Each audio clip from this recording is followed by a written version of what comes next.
Hi guys, welcome back. Hello? Who's oh, it's you. Can you believe her? Welcome back to a brand new video, guys. We today have we've been doing these videos recently where we kind of... I think we need to give it a name. It's turned into a series. It has a little bit turned into a series. What do we call it? Like British, Philippines, I don't know. Stuff. Basically, we've done a few of these videos now. Let's bring you a little bit closer because we're quite chilled today. We're relaxed. We've done similar ones where like British traits that we've lost whilst living in the Philippines. And basically things that we've picked up on in being here, in the culture, in our culture, and the combination of the two. Let us know if you can think of a cool name for this kind of series in the comments. But it's kind of like the way the Philippines has changed us. We keep coming up with these videos and just chatting about our experiences really. So this is another one of those. You guys seem to really enjoy them. So thanks so much if you've watched previous videos like this.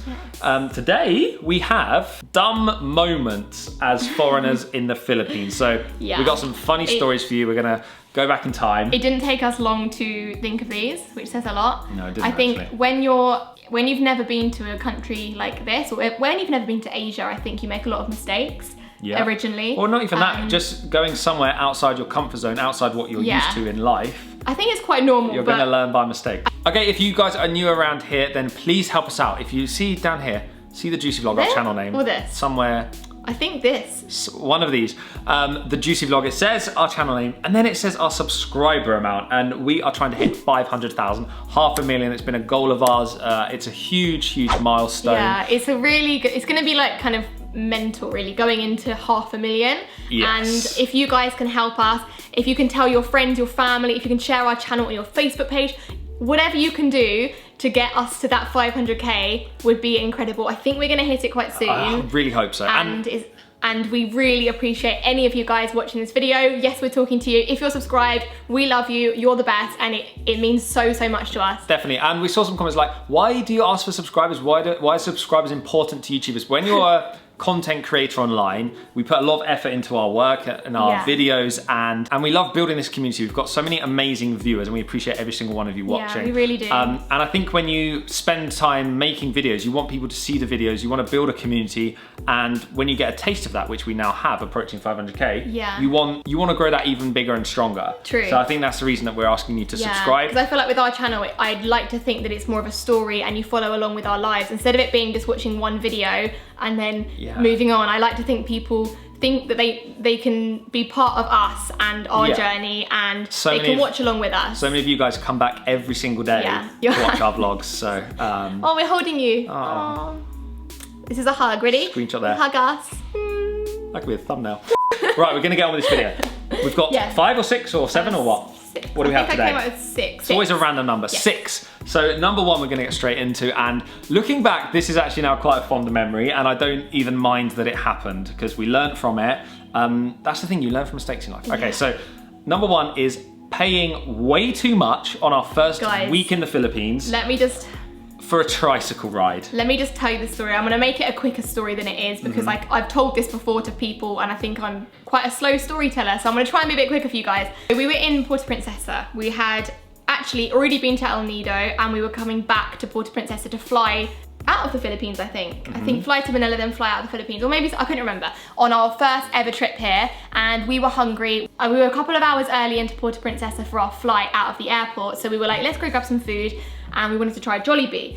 Our 2 aims were to get to Jollibee and also to get some cash out. So we found a tricycle driver, very friendly guy, helped us with our bags from our van, from El Nido, from Port Barton, helped with our bags in his van onto his tricycle. It was really rainy, and there was this much like water, wasn't there? And we were like trying not to get all muddy. It was wet. And it was a bit hectic, and we said, okay, can you take us here, and how much is it gonna cost? So I already had on Google Maps that this Jollibee was around 6 minutes, about 6 minutes away, and there was an ATM on the way. So maybe like 2 minutes, stop at an ATM, wait for us for 2 minutes, and then a 4-minute journey. So like 8 minutes total of this guy's time.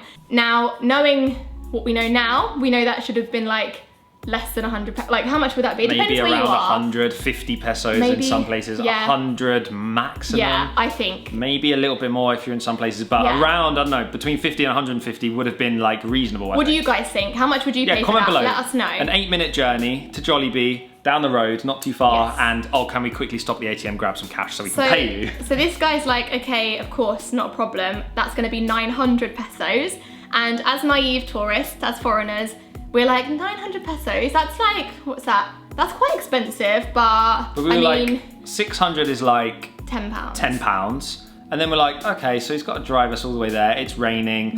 He was gonna wait for us for our ATM stop. He split it up. He split it out. He said, oh, it's 500 for this, but no, it's like 600 for this and then 300 because we're stopping. We were like, and it was okay, like, and because there's 2 of you, that's this much. Yeah, because it's 2 of you. Yeah, it was 300, it was 150 each for the ATM stop. 150 each for the ATM stop, so 300, and then it was 300 each for the journey to Jollibee. That was it. So we were kind of like, okay, that's like, a lot, but over okay. £10. But then we were getting taxis, and we were like, oh, it's raining. We're like, okay, maybe this is right. Okay. We thought it was a little bit expensive. We didn't know how expensive that was. 900 pesos for that journey. And we were tired. We had heavy bags. We were so hungry, and we just wanted to have some Jollibee. We hadn't tried Jollibee yet at this point, and we were excited.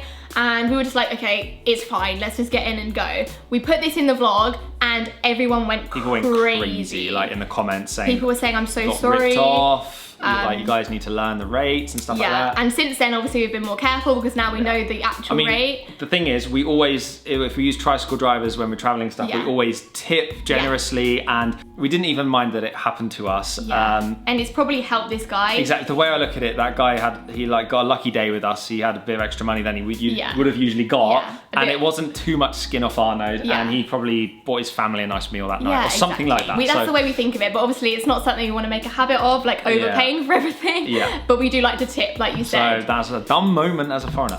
Number 2. This is also Puerto Princesa. You'll find a lot of these videos, a lot of these points are actually our first trip in the Philippines, because obviously we didn't really know anything at that point.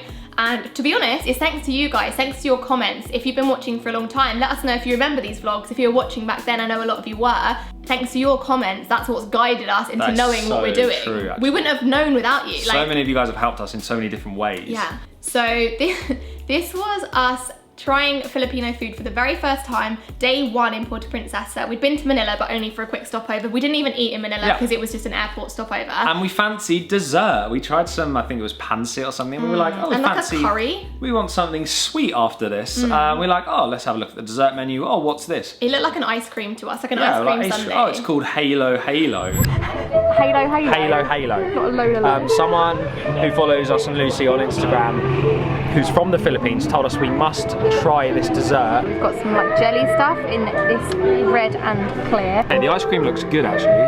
So I'm going to try and get some ice cream, some cornflake, jelly, and one of these little jelly cubes. What do you think it is? I don't know. Wow. Here we go.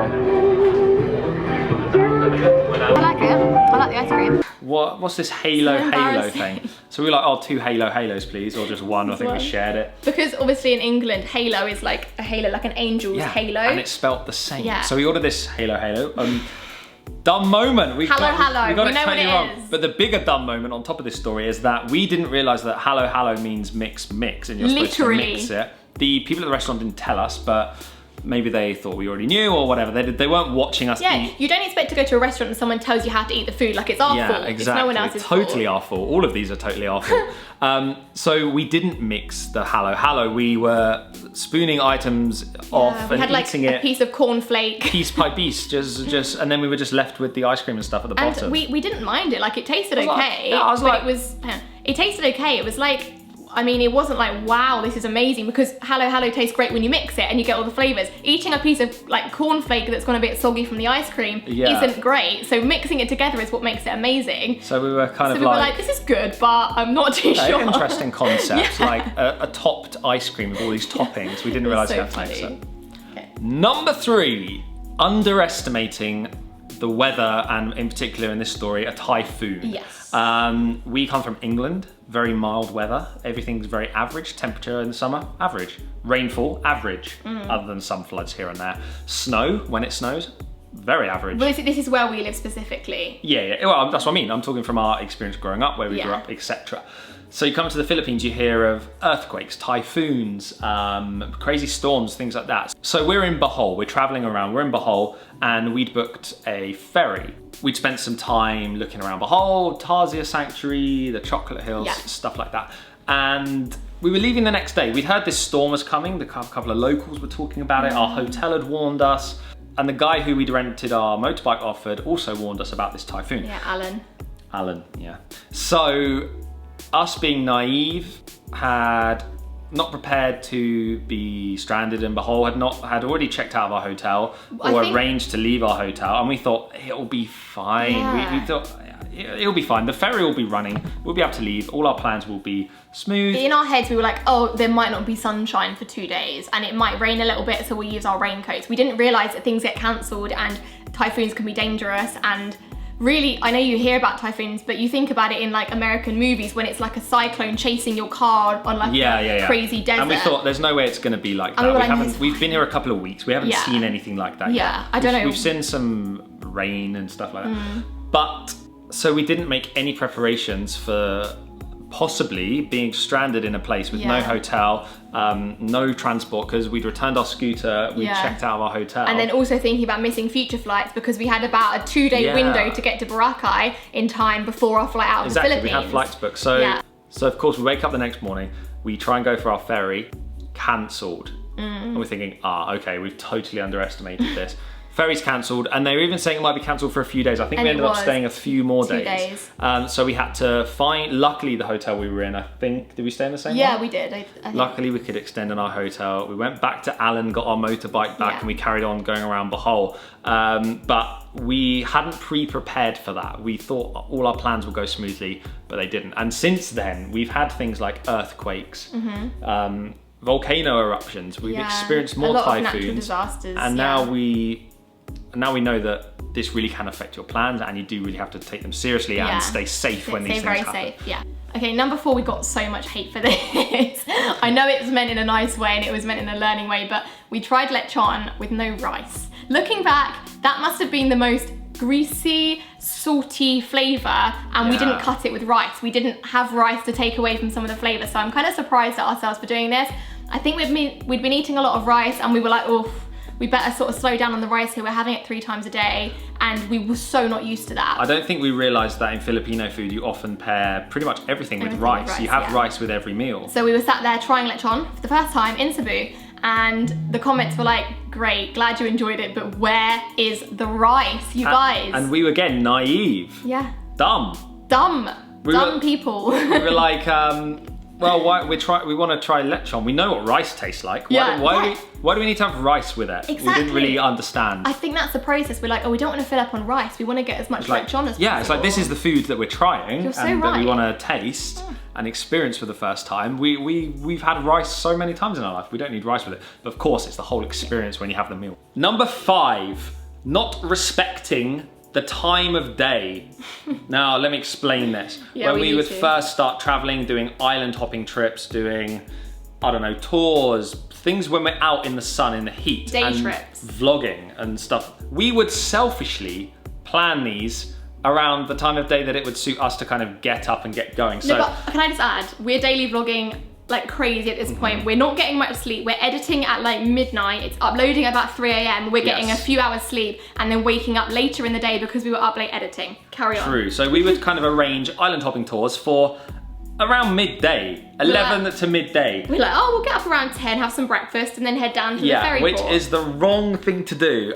Stupid. It is so hot in the midday heat. So firstly, it's bad for your skin, and it's dangerous to be in direct sunlight. We now understand that. It actually made us more tired because the heat makes you tired for hours. Vlogging in the heat is difficult. And also, photos and drone shots look way worse in direct sunlight and midday sun. If you can get out around 6, 7 a.m. and you've got the sort of morning golden hour glow, they look so much better. And equally in the evening and stuff like that. We could have done more evening things. But you don't really want to be like on a boat in the middle of nowhere in the dark. That's kind of scary. So looking back, we should have definitely listened to the locals. That's when they want us to go. They wanted to get us up at 5 or 6 a.m. Can I just add though?